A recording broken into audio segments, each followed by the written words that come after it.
campaña como Frente Cívico Estatal contra la Represión. Y esa campaña se va a tomar cuerpo en un acto que haremos en noviembre en Jaén. Sabéis que han condenado al compañero Bódalo a 3 años de cárcel, a 3 años y medio de cárcel. Y además, pues sabéis que están ahora mismo enclausados los compañeros de Extremadura, del campamento Dignidad de Extremadura, han estado enclausados hasta hoy en la acampada Dignidad, la gente de la Madroña, sabéis que Alfón está en la cárcel, y nosotros como Frente Cívico, uno de los elementos que vamos a tomar va a ser ese impulso de denuncia de lo que la ley Mordaza y la represión está trayendo. Dicho esto, le voy a pasar la palabra al otro compañero de Córdoba, de la Mesa Estatal de Frente Cívico. Bueno, estamos tres, porque he visto a Pepa también por aquí, Pepa Colonia. Y también pues, va a decir, antes de empezar Julio, pues, otra de las ideas que cogimos en la coordinadora. Bueno, pues gracias por haber venido. Gracias porque Julio nos va hoy a dar una charla. Gracias ahora a Paco, que dentro de un ratillo también nos va a delitar. Y bueno, gracias por compartir este día, que es muy especial porque empezamos una nueva actividad, como ha dicho Juan. La vamos a hacer todos los primeros jueves de cada mes. Y queremos que sea pues algo didáctico, que todos aprendamos un poquito y que nos sirva sobre todo no para venir aquí a escuchar y quien hable, decir que bien habla, que bien lo dice y que bien razón tiene, sino que nos sirva para luego coger nosotros y hablarlo con los demás y ir haciendo ese tejido del que siempre el Frente Cívico hemos hecho gala de que queremos hacer y que es tan necesario para evitar situaciones como la que ya estamos viviendo, como la que nos ha reflejado el documental y que la tenemos aquí en España, la tenemos ya. Y la hemos vivido en este sitio, la hemos vivido en este centro social de Heredia. Sabéis, porque casi todas las caras que veo por aquí habéis sido asiduos de este centro, habéis visto que esas situaciones ya las hemos vivido aquí, hemos tenido que dar salida a muchos casos muy problemáticos. Entonces, no puede quedar estas cosas que vamos haciendo en simplemente escuchar, irnos a nuestra casa y estar satisfechos de lo que hemos escuchado, sino intentar juntarnos más, ver qué hacemos entre todos para solventar esas situaciones, crear ese tejido que bueno, es lo que es la única manera, más allá de cambiar un gobierno en un momento dado, es la única manera de poder estar todos los días peleando por cambiar la situación que tenemos.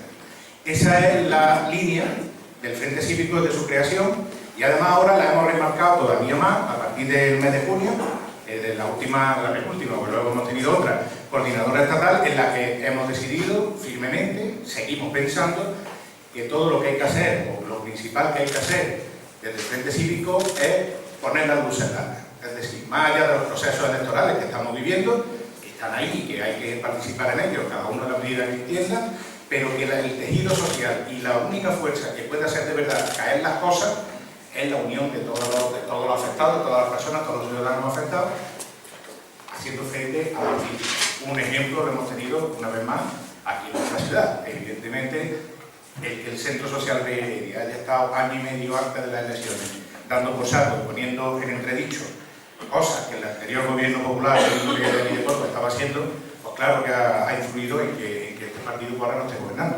Esta mañana me decía un compañero, oye, pues con esto de que han liberado ya del juicio, el nieto estará. Y que no es nieto, si que ya ni nos acordamos. Afortunadamente es alguien ya que, bueno, porque ha pasado la historia y que yo creo que hoy en día lo echamos un poquito de menos y nos alegramos mucho de haberlo quitado de medio, ¿no? Bueno, pues esa es la línea de trabajo del Frente Cívico, lo que ha comentado Juan. Vamos a hacer un gran evento en Jaén, donde ha sido el último acto de represión brutal con el compañero Andrés Bódalo, y queremos que gente de toda España que está siendo reprimida por movimientos sociales, por participar en luchas sociales, vengan a Jaén y tengamos un encuentro que sea llamativo y que tenga gran repercusión. Y nada más, yo ya no tengo más que decir, que bueno, que estamos muy contentos de hoy, que hoy ha sido, más allá de que 10 personas que estábamos imputadas no tengamos que ir a juicio, no nos pase nada, hoy ha sido la penúltima gran victoria de este proyecto que fue la acampada Dignidad.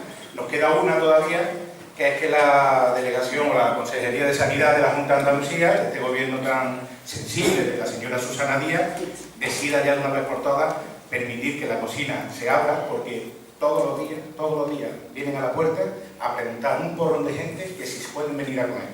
Y a los que nos conocen del barrio, porque vivimos por aquí, los paran por la calle diciendo que cuándo vamos a abrir el comedor. Bueno, pues ya la única que le queda es a la delegada de Sanidad decir que ya está bien de chorrar, que si esto está bien o no está bien, si han dicho ya que está bien, tenemos el agua, ya no hay nada más que pedir, y que nos dejen abrir el comedor, que muchísima falta le está haciendo. Así que...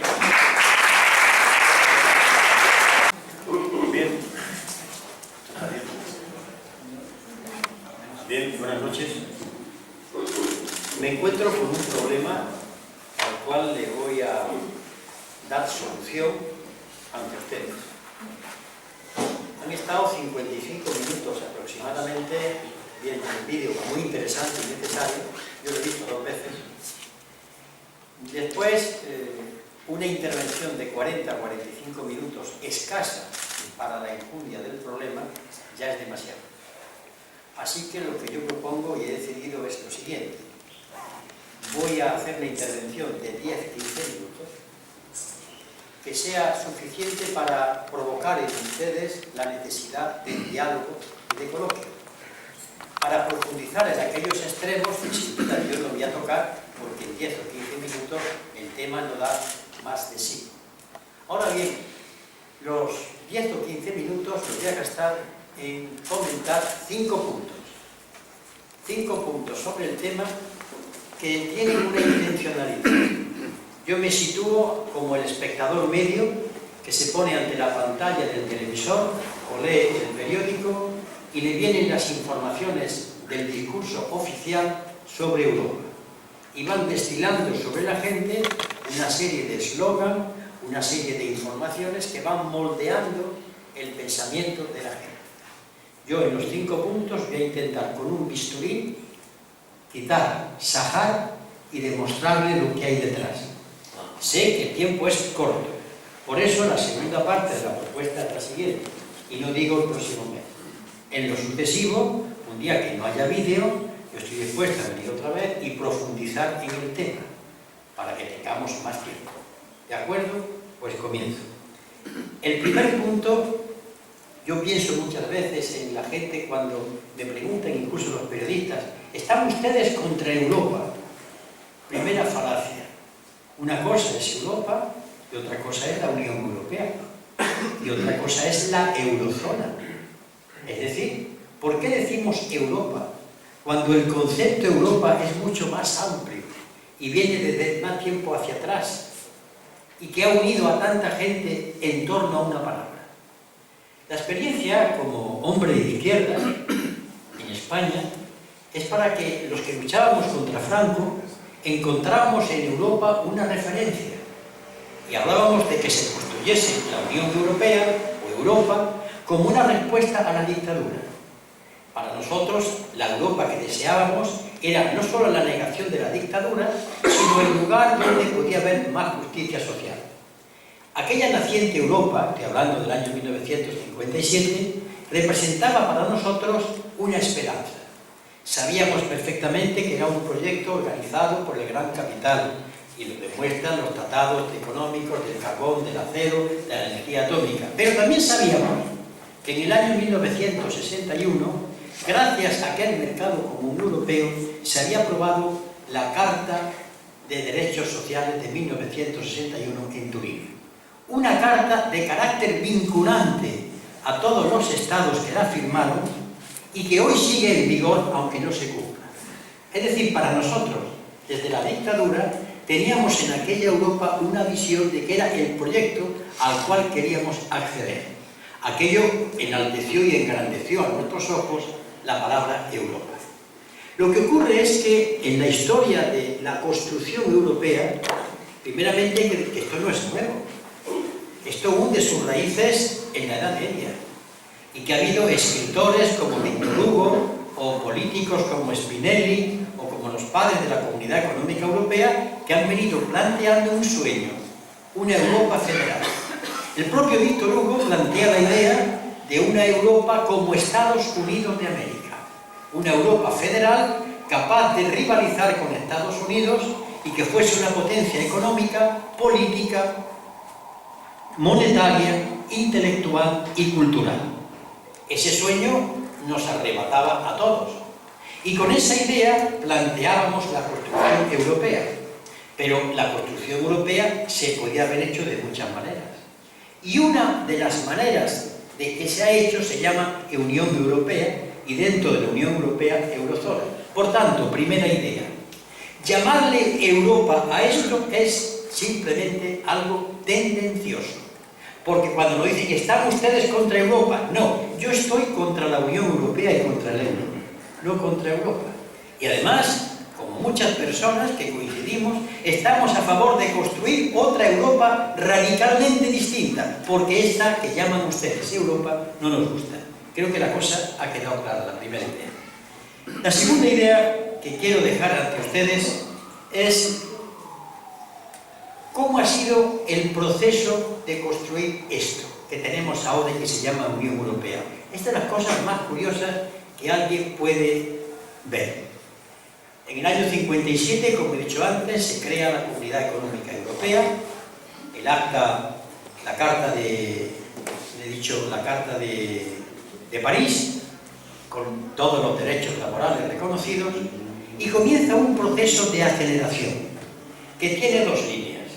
En el año 1984, el Parlamento Europeo aprueba un documento que se llama el Tratado de la Haya y plantea: vamos a construir una Europa de derechos sociales, de derechos políticos, de unidad económica, de política social común, de política exterior y de defensa común, una unión política con todos sus derechos inherentes. Ese Tratado de la Haya de 1984, hecho por el Parlamento Europeo, es contestado rapidísimamente a través de lo que se llama el Acta Única Europea de 1987. El Acta Única Europea, que aprueban dos gobiernos que mandan más que aquel Parlamento, como ahora, dice que Europa se va a constituir en dos ejes. Primero vamos a hacer la unión monetaria y económica, punto.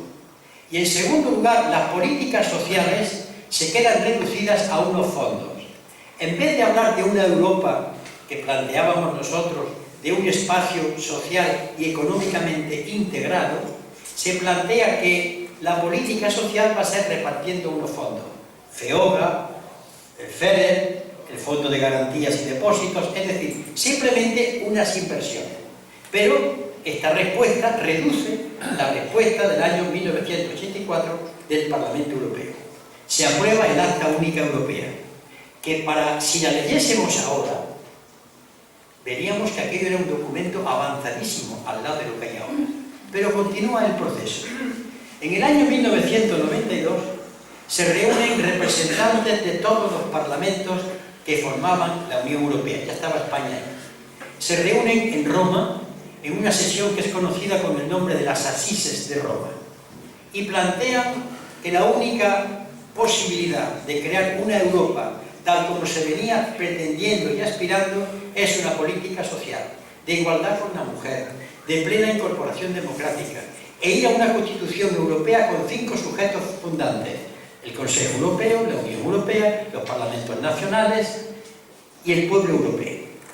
Ese documento, firmado por unanimidad y por los eurodiputados españoles, en concreto de Izquierda Unida, con respecto a nosotros, Nicolás Sartorius, ese documento se enseña como un avance hacia esa Europa que se quería construir. Pero inmediatamente a continuación la respuesta es el Tratado de Maastricht. El Tratado de Maastricht, sobre el que todavía no ha llovido lo que tiene que llover para que nos demos cuenta de lo importante que fue negativamente hablando, deja una cosa muy clara: de política exterior y seguridad común, cero. Es más, yo les invitaría, no he querido traerlo aquí, cómo define la política exterior de seguridad común el Tratado de Maastricht. Habrá una política de seguridad común que podrá conducir en su momento a una política común, camelo puro. Se abandona la idea de la unión económica, se abandera la posibilidad de una unión en política de defensa, porque ya el propio Bush decretó en Viena: la defensa de Europa la hace la OTAN, y los gobiernos europeos callaron. Y solamente quedan en pie dos ideas: la unión económica y monetaria, y eso es el Tratado de Maastricht, con unas notas que ahora haré en la pizarra.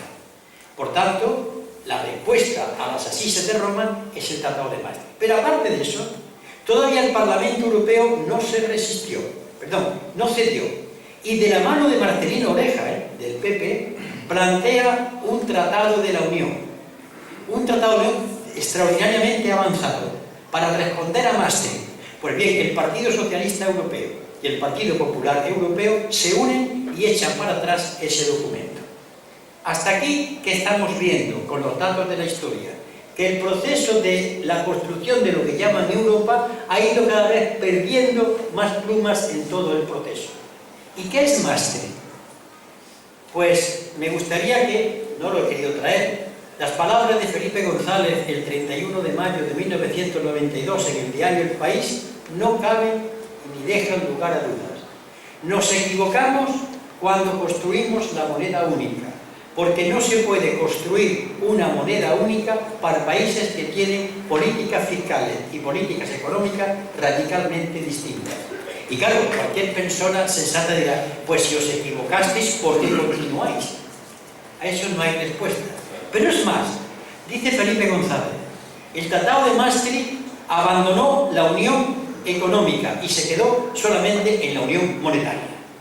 Es decir, bajo los sueños europeos, no a la política exterior y seguridad común, no a la unidad política, no a la unidad económica, solamente la unidad monetaria. Porque aquí quiero hacer reparar en dos conceptos. No es lo mismo la moneda única que una moneda común. No es lo mismo. Puede haber una moneda común de los países de la zona para los intercambios comerciales, manteniendo cada país su propia moneda. Y otra cosa es la moneda única, única para todo, para los intercambios internacionales y para los intercambios en el interno de cada país. Todo eso se abandonó. Pero queda una cosa que me voy a levantar la pizarra para ver ustedes dónde estaba el fin del asunto, que ya nos lleva directamente a la consideración local. La cita también. Pausa. La Unión Europea, a través del Tratado de Maastricht, plantea lo siguiente. Los Estados no pueden tener mucho déficit. No pueden pasar del 3% de déficit del Producto Interior Bruto. Ahora mismo todos los días estamos en los periódicos. España va a cumplir, no llega. Es decir, que si el PIB español está en torno al billón de euros, pues el 3% de déficit no puede tener. El caso es que se ha salido. Como se salió Alemania y Francia, y nadie protestó. Pero había otro tope. Decía, los países integrantes de esta Unión Europea no pueden tener más de un 60% de deuda. Bien, todas las furias de la Unión Europea para que los países se centren en que tengan solamente un 3% o menos, o incluso superávit. Pero ¿cómo se encanta esto con un país como el nuestro que tiene en este momento el 100% de deuda y Europa no dice absolutamente nada? ¿Cómo es posible que la bronca se esté echando a los gobiernos, que son también corresponsables? Porque pasan unas décimas del 3% y aquí se pasan 40 puntos de deuda y no se dice nada. ¿Qué misterio es este? Pues muy fácil. El Tratado de Maastricht dice que a partir de entonces los gobiernos no pueden pedirle dinero prestado a sus bancos centrales. El gobierno español no puede pedir prestado dinero al Banco de España y el de Francia al Banco de Francia, que prestaban como mucho al 0,5%, como mucho, sino que tienen que, a partir de entonces, pedírselo a la banca privada. ¿Qué ocurre? Que a partir de entonces los gobiernos que necesiten dinero, en vez de pedírselo a su banco central, les obligan que se lo pida a la banca privada, la cual presta al 5, al 6, al 7 y en casos como el de deuda en Grecia al 18%. Ya estamos viendo qué es lo que hay detrás de este asunto de esa Unión Europea en versión de Maastricht. Pero hay más.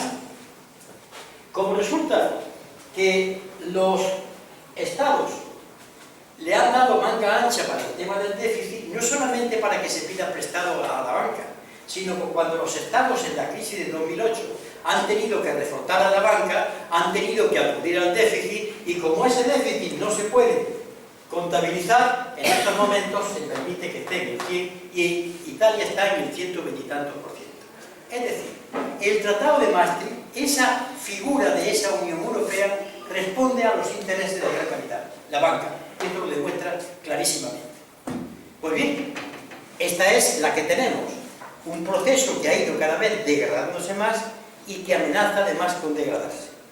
No he podido estudiarlo en profundidad, pero por eso voy a limitarme a leerlo rápidamente. El día 22 de junio, en pleno follón con Grecia, pasó desapercibido un dato tremendo. Se reunieron los 5 personajes más importantes de la Unión Europea, el presidente del Consejo, el presidente del Parlamento, el presidente de la Comisión, y acordaron impulsar la Unión Monetaria y Económica, con la siguiente medida: la creación de un sistema de autoridades independientes para la competitividad. De la misma manera que se creó un Banco Central independiente, que no depende del poder político, se crea una autoridad para la competitividad. Piensen ustedes, Bruselas dictando normas de competitividad para países como el nuestro, que tienen que competir bajando los salarios. Piensen lo que puede significar esto. Y este organismo no es político, es simplemente, y entre comillas, técnico. El siguiente elemento es, también se trata de lograr una llamada convergencia estructural de la economía, es decir, la vigilancia tremenda sobre cómo se van a desarrollar los presupuestos de cada Estado. ¿Dónde está la independencia del Estado español? Si vamos a tener un organismo que le diga al Estado español, usted tiene que gastar aquí, aquí y aquí, ¿dónde está la soberanía? Y la última pregunta, ¿y por qué hay elecciones? ¿Por qué no elegimos directamente a esas entidades no políticas que van a dirigir la política europea? El siguiente objetivo es completar la unión financiera, una banca única, obedeciendo unas directrices del Banco Central Europeo, que es suyo, sin que puedan intervenir otros agentes políticos ni económicos de tipo nacional, y una serie de más. Es decir, la Unión Europea, que se plantea así, no es ni más ni menos que una sucursal del gran capital, sin que los poderes políticos puedan intervenir. Que un presidente de gobierno como Rodríguez Zapatero reciba una carta combinatoria para que cambie la Constitución y este acceda en connivencia con el Partido Popular, ya lo indica. Es decir, hemos creado un monstruo al cual estamos sacrificando la soberanía nacional en aras de esa idea mitificada de Europa. No, usted no puede enfrentarse a esto, porque esto es Europa. No, esto es la Unión Europea. La siguiente idea. ¿Qué es lo que está pasando? Pues muy fácil. Si ustedes tienen la curiosidad, y creo que entre ustedes hay muchos, de haber leído el Manifiesto Comunista de Carlos Marx y Federico Engels, encontrarán una cosa que ahora todo el mundo se sorprende. La concentración del capital ya está anunciado. El capital tiene por su propia lógica interna que desarrollarse, ganar más. Las empresas grandes se comen a las pequeñas, los comercios se extienden por todo el mundo. Hacen una revolución tremenda en lo científico, en lo técnico, puesto al servicio de la producción. Pues bien, vamos al gobierno del mundo. El gobierno del mundo, dicho así, suena bien. Por fin la humanidad va a estar bajo un gobierno único. Pero el problema del gobierno único es con qué instrumento se hace, con qué herramienta. Y claro, no es lo mismo una herramienta hecha democráticamente que una creación de un gobierno único, la globalización, hecha mediante mecanismos de interés privado y del gran capital. Y las señales están dadas, no es la Unión Europea, es el TTIP, es el TIRSA, es el NAFTA, son todos los acuerdos económicos que se están creando para que hacer como la primera constitución, dicen los geólogos de los continentes, fueron a través, tienen ahí una palabra que no recuerdo ahora mismo, eran como grumos de grandes extensiones de terreno, que al unirse crean la primera continente, la famosa Pangea. Pues bien, están creando estructuras, como la acabo de citar, para que en un momento haya un gobierno único, pero no un gobierno político. Habrá y se elegirán políticos, un gobierno que dictará las normas de economía y de la sociedad. Es lo que estamos viendo ahora mismo. Y queda la última. Ante esto, ¿qué hacer? Vamos a ver. Yo soy muy crítico con los míos y conmigo mismo, porque no entiendo todavía cómo desde la izquierda no se le ha dicho a nuestro pueblo que el problema es ese. Esto no significa, como se nos acusa, de cómo vamos a enfrentarnos de pronto contra la Unión Europea. Vamos despacio. Permítanme una imagen. El pueblo de Israel le dice a sus luchadores, el problema es el gigante Goliat. 3 metros, brazos de acero, escudo, no hay guerrero que lo venza. Pero el pueblo de Israel señala al adversario. Este es el enemigo. El problema hoy es que no se señala al enemigo porque no se tiene valor para señalarlo. Pues bien, para mí el enemigo se llama Unión Europea y se llama euro, porque creo que dentro de eso no hay solución posible. Ahora bien, si yo señalo que el enemigo es Goliat, ¿quiero decir que me voy a lanzar enseguida contra él? Yo me pongo en el papel de David. Primero hago una onda, la treno bien, busco el guijarro más hermoso, entreno mi brazo y cuando estoy dispuesto le pego la onda. Lo que no se puede decir que no podemos salirnos del euro sin hacer nada. Si no nos preparamos políticamente para hacer algo. Lo que están planteando en España, los que pertenecemos al movimiento salir del euro, estamos muchos y muchas, y también lo que Varoufakis, Mélenchon, Pierre Fassino y Lafontaine están planteando. Vamos a prepararnos para construir otra Europa. Otra Europa que no sea esta. Por tanto, decir que el enemigo es ese no significa que entremos en el combate a tontas y a locas, sino que nos preparemos. Pero en El arte de la guerra, de Sun Tzu, que es un libro del siglo IV a.C., la primera que dice el autor es: hay que saber quién es el enemigo. Cuando una fuerza política o un ejército no sabe quién es el enemigo, ya ha perdido la guerra. En consecuencia, hay que decir quién es el enemigo. Y a partir de ahí nos preparamos. Repito, no es que yo describa al enemigo y me lance contra él, si antes no me he preparado. Pero ante el silencio de las fuerzas políticas que no se atreven a dar el paso, ¿por qué? Porque tienen presente lo de Grecia. Pero es que para mí lo de Grecia fue un error de Tsipras. Porque si tú no estás dispuesto a mantener el pulso, no convoques un referéndum. Y el arte de la guerra dice que cuando se va a preparar una batalla hay que preparar la logística, hablo en términos militares, perdónenme ustedes, la intendencia, el armamento, los movimientos del ejército, las posibles retiradas. Es ni más ni menos que un plan de actuación. Si ese plan no se tiene, convocar un referéndum y que encima se gane es suicida. Cuenta Varoufakis que cuando él entra en el despacho del primer ministro Tsipras aquella noche con el 61-62%, se lo encontró demudado. No esperaba el triunfo, que horror, hemos ganado. Y dijo, hay que rendirse. Rendirse cuando tienes 62% de tu pueblo detrás. Rendirse cuando hoy técnicamente es posible, porque salirse del euro técnicamente es posible. Pero no es una cuestión de que yo dibuje aquí cómo se hace. Hay la doble circulación de monedas, hay salirse, hay que hacer primero las planchas para hacer la peseta. Pero eso es lo último. Lo primero hay que acumular fuerza política y social para llegar a aplicar esa técnica. Mientras que los que nos combaten en la prensa dicen, ustedes están locos, ¿cómo pueden plantear salirse del euro como está la economía? Yo lo planteo como objetivo, pero antes nos vamos a preparar. Y en el momento en que si todos ustedes están de acuerdo, la técnica se aplica. La técnica sola no sirve para nada.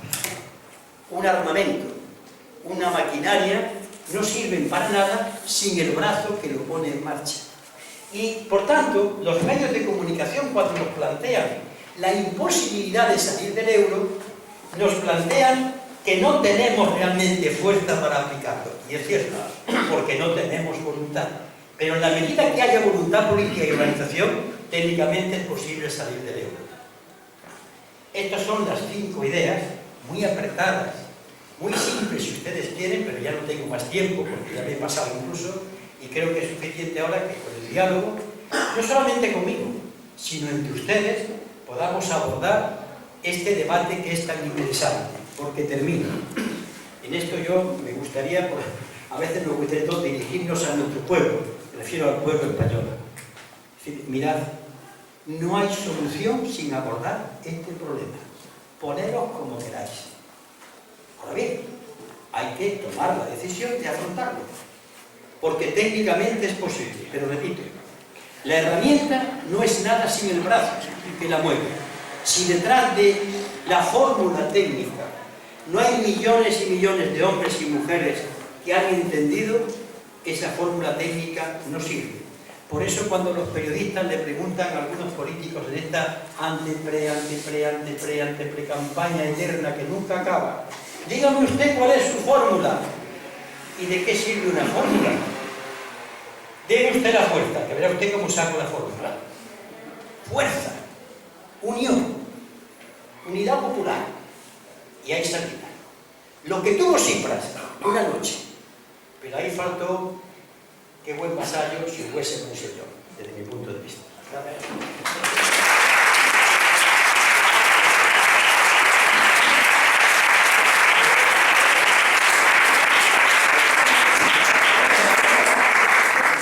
Bueno, vamos a tener 20 minutillos, ¿vale? Para intervenciones. Intervenciones no, por favor, a ver si son muy claros. Habíamos pensado en un principio, están preparados, entregar papeles para que cada uno hiciera la pregunta, trasladársela a Julio y que él la respondiera. Hemos pensado que ya que él ha recortado su intervención, de poner el micrófono abierto. Lo que sí rogamos encarecidamente, y además si vemos que no se cumple, vamos a cortar porque no podemos estar aquí toda la noche, es que se hagan preguntas. Más allá de reflexiones, se puede hacer una pequeña reflexión, pero que no cojamos, que nos suele pasar mucho, y aquí el primero, coger el micrófono para soltar nosotros otra charla más. Que tiendan esas intervenciones, por favor, a preguntar o a hacer una reflexión muy cortita, ¿vale? Y a partir de este momento, pues nada, los que quieran, las personas que quieran hablar, que lo digan. Por ahí hay una, ¿no?